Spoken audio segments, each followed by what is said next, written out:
Yeah, so when I was reading this article here, The Benefits and Ethics of Animal Research, I realized that a lot of the content was based like back from the 1960s to like the 1990s, so I think a lot of things have changed.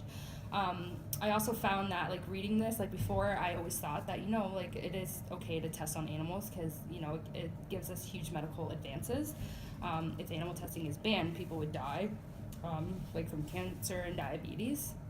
And what I found also about this is when I was reading the scientist portion of it, the scientists' main focus are not only preventing animal cruelty, but their desire is to develop therapies and cures for debilitating diseases. But like the single mutant gene have already provided a wealth of new information.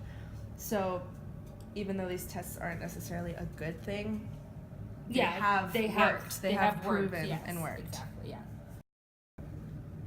In the Benefits and Ethics of Animal Research paper, they talk about one of the methods, alternative methods would be using computer models for dissections, that kind of stuff, for the students to learn the anatomy of the animals and stuff. And to an extent, I think that's actually a great idea. You can open up a computer program, you can cut open a virtual animal, you can see where the heart is, where the lungs are.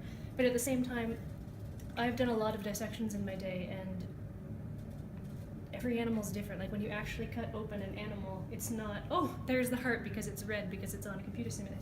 You have to look around, you have to explore, you learn a lot more about the anatomy that if you just open up a computer program and everything's clear. You can see where everything is, it's labeled for you, it's really great. It could be used in a lot of situations, but I don't think it should fully replace a dissection of a real animal for the point of learning the anatomy and learning about where things are and what they do. So when I was reading the Canadian Council on Animal Care, the data report, it basically said that a lot of, when they do investigations and they go to these institutions where they do research on animals, they only do it every 3 years.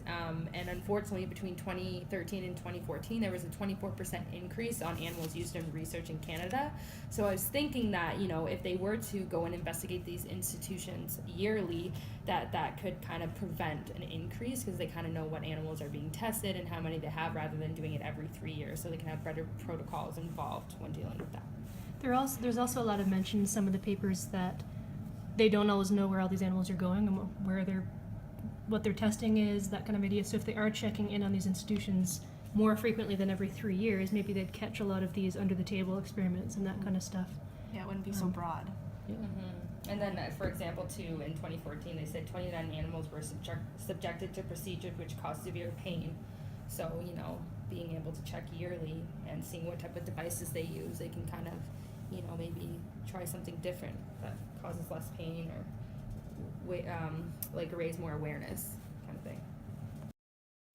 So when looking at the Canadian Council of Animal Care website, they have these 3 R's that are guideline, which I think it's definitely a good try, or getting to something. They're working on it. So the 3 R's is replacement of animals wherever possible, which is obviously definitely a good thing because people don't want animals hurt. Then reduction in the number of animals used per experiment. You can see that they're trying to reach out and use less animals, which a lot of people might think is a good thing because, less animals sounds better to everyone, but then the studies and the results may not be that efficient if they're not tested enough times.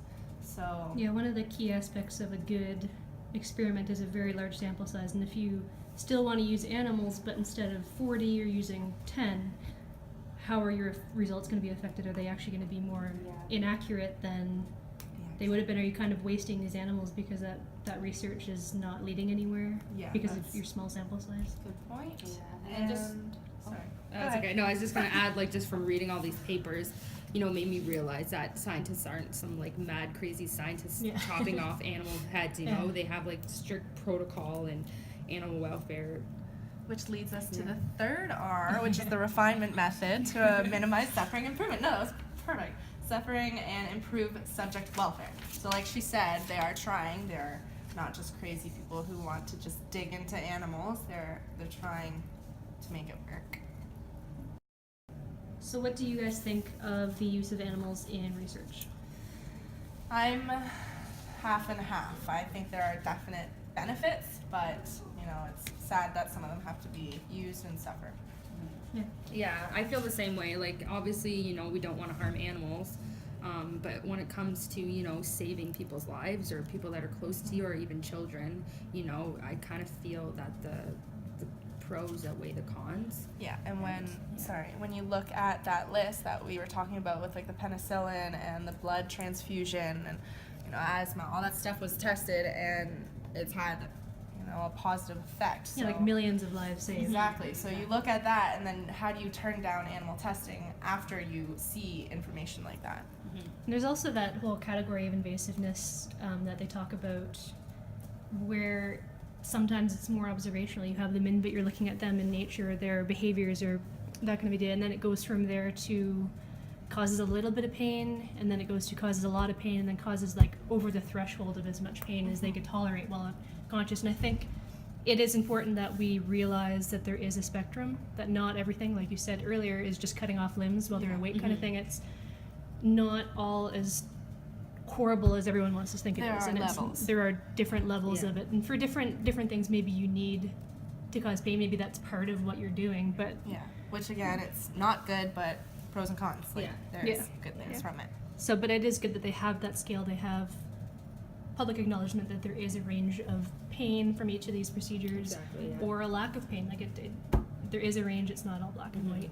Yes, I guess I'm leaning more towards yes for testing after reading this stuff because of the results. Yeah.